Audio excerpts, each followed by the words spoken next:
Welcome back everyone to more X4 Foundations here at Pit Gaming. Today's video has been a long time coming. It feels like forever since our last X4 video. And the reason for that is our last video, we talked a lot about the player wharf and was it profitable? You know, how did it function? How much did it cost for all the different blueprints and so on? And I also mentioned in there that I wanted to start a new playthrough from scratch and do some things differently and really test out a lot of different things between mods and the ways of going about playing the game. So that's exactly what I've been doing. And in this game, at this particular juncture, for the things I wanted to test, such as the player wharf, that's going to take a while because you need a lot of money to purchase all of the different blueprints you're going to need for both the station itself, the wharf, as well as any and all of the ships and all the parts of the ships that you're going to need. So lots of blueprints, lots of money to be spent. And I basically just stepped aside from the very beginning. I earned enough money to get a small fleet started, just a couple of mining ships. And then I gradually grew that between mining ships and trading ships and tested out some different things. But for the most part, it was very hands-off from my perspective. If we take a look at the top of the screen, currently, we are at 38.8 million credits, which is certainly not a big deal. The most important part of this is that I'm about 27 hours into this particular playthrough. Now, what I wanted to do in this playthrough is go straight to the player wharf. So my only goal early on was to get enough ships that I could simply let them do their jobs and earn us enough money to get all the blueprints we needed and also enough money to build the player wharf and get everything in place that we needed for that. I was not going to build any additional stations, so I'm not creating my own economy here. Obviously, that you can do that, and that solves a lot of problems for you in the game, but I wasn't interested in doing that. I've built tons of stations, but that wasn't the purpose of this particular playthrough. I wanted to only have a very small fleet of ships and see if I could immerse myself within the economy and spark that economy through our player wharf. Now, before we get into the actual game world itself, and I'll show you where things are after about 27 hours into the playthrough, let's first take a look at the extensions or the mods.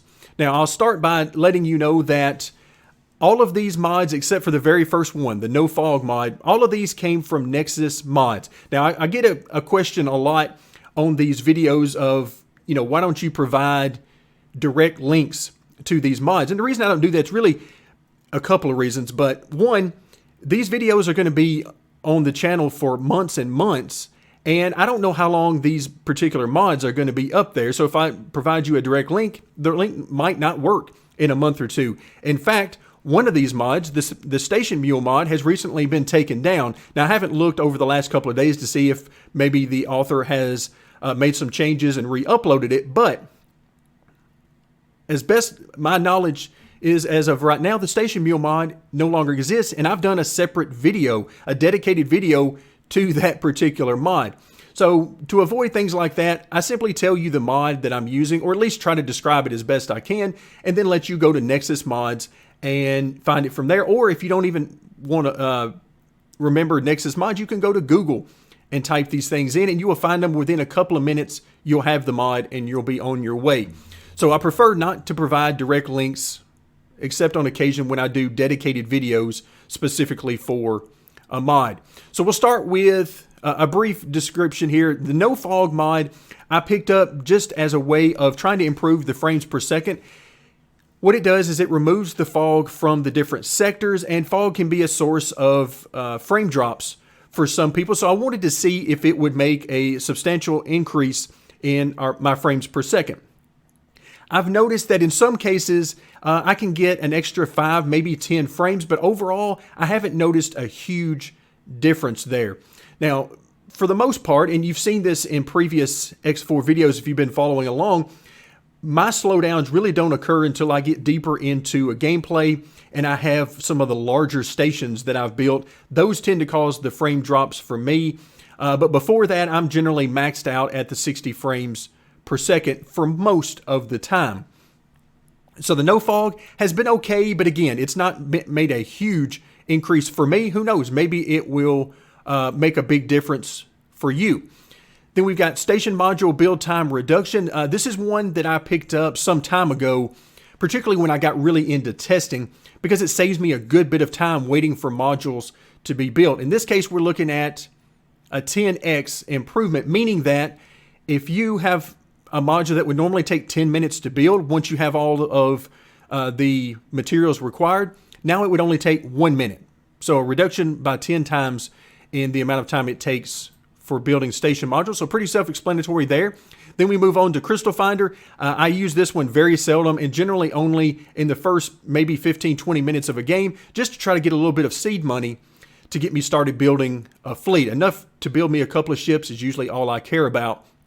But basically what it does is it adds a color, a glow to the crystals that are that you find on the asteroids, and that can help you spot them quicker. Instead of looking for that little bitty twinkle, you can get more of a color pattern to recognize, and it just helps make things easier to find early game. I use it because I don't particularly enjoy chasing down sparkles, because sometimes it just turns out that was the reflection off of the particular star that's nearby or whatever. I don't enjoy that part of the game, so this mod certainly helps me to get through that and get on to the parts that I do enjoy.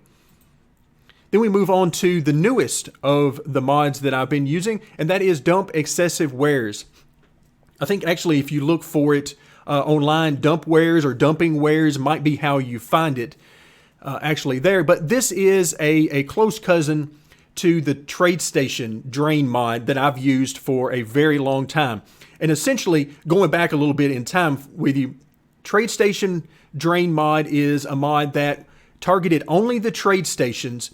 And basically, once the wares got above a certain percentage, I think it was about 75%, then this particular mod would come in and it would reduce the level of storage for these particular wares back down to 75%. And basically what that was doing is it was adding a consumption component to the economy in the game, which is sorely lacking. Now, it's not a cure-all. It doesn't fix everything in the economy, but it did really address one aspect of the economy itself and add a consumption script to the game. Dump Excessive Wares goes one step further, and not only does it target trade stations, but it also targets the shipyards and the wharfs, and I believe free ports, and maybe even some of the pirate bases. So some of the final stations that you might be going to, again, such as the trade stations, wharf, shipyards, and so on. I've had mixed results with this. On one hand, it can really help you out if you have wharfs and shipyards that are suffering from having too much of one ware, which is blocking their storage for another ware. So maybe they just don't have any more storage capacity to get all of the wares they need because they're overstocked on one or two particular things. If you're having that problem a lot in your playthrough, then this can help you out with that. However, what I have seen is that in some cases it actually slows things down, because just as soon as the stations get what they're looking for as far as the number of wares and the quantity of them, then it reduces that amount, and sometimes it causes some issues. But all in all, I really like what it's trying to do, and this is an area in which the game by default is sorely lacking, so I greatly appreciate the efforts by the different modders, whether we're talking the Trade Station Drain, the more original mod, or its updates. Next, we'll move on to the Sector Satellites. And Sector Satellites is a mod that, again, helps me out with the frames per second. That's purely what this is about. And it adds in some different types of satellites or different functionality for existing satellites that will allow you to put down only one or maybe a couple of satellites in a particular sector, rather than having to go around to every station or perfectly placed satellites to get two stations within the operating range of one. You don't have to worry about that anymore. You put an advanced satellite out there and it will pick up every station in that particular sector. Now, it's expensive to do that, which I don't mind because it offsets what I would normally put 5, 6, 7 satellites in a particular sector. But the biggest benefit of doing that is that it cuts down on the amount of activity that you're seeing in real time on the map. You're only seeing within that one satellite's coverage, so that can save you some frames per second, or at least it does for me. So I greatly appreciate this mod. Then we're on to the Station Mule mod. Station Mule mod is one that, as of right now, last time I looked, it is still down. It is not available on Nexus mod site. And of course, hopefully, over time, a lot of these mods will be moving on to the Steam Workshop. But for now, as I mentioned earlier, only the No Fog is on there that I've actually picked up. But Station Mule allows you to connect two stations together, and they can be either AI stations from one of the different factions, or they can be player-owned, or any combination of that. So you're not restricted to just using player-owned stations for this. And so you connect the two stations together.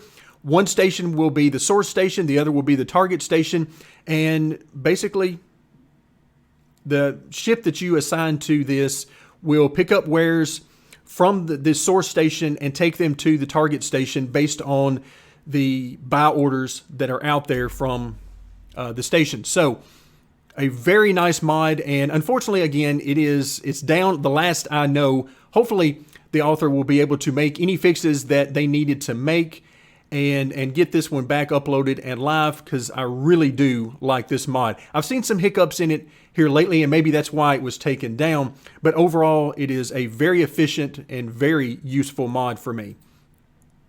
And then we get to Tater Trader. Now, this is one, there are a few different auto trading scripts that are out there, and I've tried, I think, all of them that I've seen up until this point.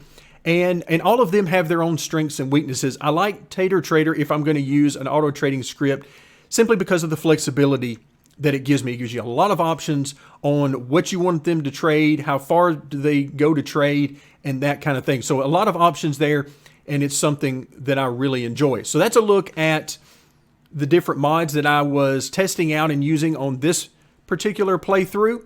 So now let's actually get into the game world and take a look at where things are.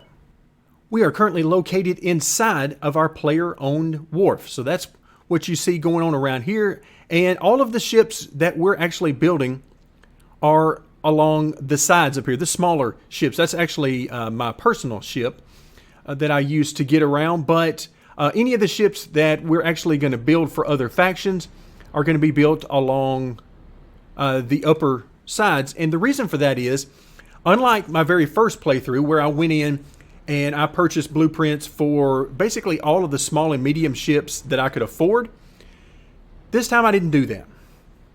I learned a little bit from the first playthrough and decided to only buy the fighters for the small fighters for the Pyramid and the Holy Order. Because previously that's most of what I was, probably 90+% of what I was building were fighters. And so I decided to only get those blueprints, and it has worked out great. So let's take a look at a couple of things as we move along here. First, I had mentioned previously that I did not have a huge fleet. I basically wanted to get a small fleet and then let them make money over, several hours until we had enough money to get the wharf built. And that's exactly what we have. You can see here we have, about 16 miners and about, 7, 8 traders. The numbers are a little bit off on those because I've moved some of these over to be part of the Station Mule mod and only function as part of the wharf. So, 6, 7, 8 traders, 15 or 16 miners, and so on. No additional stations. You can see in the list here, no additional stations making any of the wares. We are entirely dependent upon the AI factions to supply everything we need. In fact, looks like, yes, we have one of the factions that is here now. Looks like Argon is coming in. That is one of our traders there. So now let's come back out to the map. I've not done a lot of work on the fleet. I will probably be adding some additional ships to the fleet here pretty soon. Again, just to try to keep as steady a supply coming into the wharf as I possibly can. But for right now, we've got several ships that are up and running. So as I zoom out just a little bit, let's actually go ahead and remove that from the screen. We are in Grand Exchange 1, and if this place looks familiar, yes, this is the station that you get as part of the main story mission. Generally, in my playthroughs, in most of them, I do not do the main story mission because I simply don't care for it. And I really don't need what it offers. But this time, I knew I only wanted one station, and so it seemed like a very easy way to get this station, and also separated a little bit from where I've built in times past, because most of the time I've built either in Argonne Prime or maybe in a Tikva's Choice sometimes as well. So I decided to go ahead and build our wharf in Grand Exchange number 1. So let's go ahead and take a look at the design for our wharf. We'll go under Plan Build, and I'm going to move this around just a little bit. So you can see at the very bottom, we have our fabrication bay. That's where we're currently standing right now. But then on the other side, we have storage, and I mean a lot of it. The large container storage, and my goal for this was to have overkill in storage. I wanted to have way more storage than we actually would need, and mission accomplished on that. We've got a lot of storage, and we certainly are nowhere near filling all of that up. Then along with that, I put 3 docking areas here, each of which can hold 3 medium ships and 6 smaller ships. Now, of course, in the fabrication bay itself, we got plenty of room for docking and delivery of goods, in addition to actually building the ships. But I wanted to make sure we had no excuses. There was no shortage of places to dock, no shortage of storage. So mission accomplished as far as that goes. Now, how are things going? Am I having the success like I had the last time we were together in the other playthrough? Or has it slowed down, sped up? What is the case? The answer is it is still as successful as it was previously, and I still maintain that you can basically print your own money with one of these fabrication bays. Now, again, I have not messed with the large ships or the extra large ships. I really don't have much interest in that because I don't really use them very much at all myself. But with the small and medium ships, and in this case, only the small ships, we have as much business as we would ever want.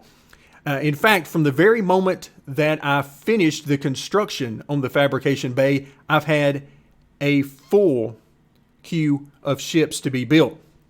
Now you notice that we've got our Paranid fighters and our Holy Order fighters in here, and those are the only blueprints I have. I didn't run around to the other factions and try to get any because I felt like we would be doing just fine and have all the business we would need with just those couple of factions, because of course they need a lot of fighters because they're doing a lot of fighting, hopefully somewhere within and to keep the economy going within the X universe.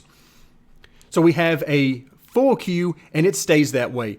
Now you also notice that we're not building any right now because we're waiting on more resources. That's why I was talking about the idea of adding even more ships to the fleet, more traders, and so on, to make this thing happen. I'm using a lot of the station mule mod for this because I can hook up one station that's making what I need, say weapon components, and get all of the weapon components that I can get from that station.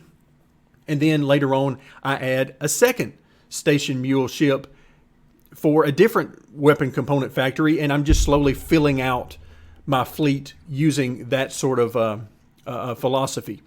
So again, not making anything on our own, just wanted to see if we can be supported by the factions that are around us. And so far, so good. A couple of tweaks that I wish I could make is, number one, the station manager script. It seems as though the station manager never wants to use the money I give him. He puts out buy orders, but each time I've checked the number of buy orders, and let's actually back out a little bit, and I'll show you when I say checking the buy orders what I mean. Generally, the quickest way for me is to simply come into under your display and turn on the buy orders this way, just like you would for any of the other stations when you're looking for trade possibilities. But as I play around with the filters and whatnot, and I add up all of the money that would be spent if every one of these buy orders were fulfilled, it never comes up to any more than half of the money I've given him. So now if we come back in and look at the overview, we scroll down a little bit and we see that right now this guy is setting a little bit over 60 million. If we pull up our management account and go out to a day, ignore this first initial jump, because the first initial jump was me putting somewhere around, I believe it was 24, 25 million in. So somewhere in this particular range is what I added in there. And at the time, that was all the money I had. You can see here, he wants well over 100 million credits in there, but we've done just fine. We're now up over 60 million, starting at about 25 million. So no shortage of profits to be had if you can keep enough materials out there. Now, if you're one of these people that wants to build your entire economy yourself by building either mega stations or several smaller stations to provide all of these materials, then you're going to have no trouble making money. But for me, it just wasn't what I wanted to do this time. So I really wish I could get the station manager to put out more buy orders, or at least larger buy orders, so that we could get more storage going, so that we didn't have to make 1 or 2 ships at a time and then wait a while, then do another couple of ships and then wait a long while. I wish we could get more parts and pieces in here a lot quicker, and I think we could do that with some tweaks to the station manager script, but I'm not going to get into any modding in this game because I simply don't have the time to get into it. But if so far I've not been able to find any station manager mod that would adjust the script to allow bigger purchases or anything like that. So if you know of one, definitely let me know, because it's something I would love to test out. If we take a look in the storage, you can see that for the most part we're doing okay. Now we have tons of storage, so I would not expect that we're going to be near max capacity on any of these things, but you can see we're doing okay in most of these. As always, it comes down to engine parts a lot of times, and you can see we only have 81 of those left, and so we'll have to work on getting some more of those. I have a couple of station mule ships that are dedicated to engine parts, so I'm sure we'll find some more and get them in here as soon as they are available. Hull parts, same thing. They are usually lacking or running very low. In this case, we got 2,200, so we're not doing too terribly bad. But overall, things are going well, particularly given the fact that I don't have any stations producing any of this on my own. But another thing to keep in mind is part of the 2.0 update was we were going to get more aggressive AI as far as battles and all-out war and that sort of thing. And I can tell you I've not really seen that very much at all. There are a few places that I can count on this being the case. There's always going to be a little bit of fighting over here in Tikva's Choice number 1, because the Xenon come in and try to put a defense platform and try to build it out anyway, and send some ships over here periodically in order to try to do some damage. But for the most part, they don't get very far.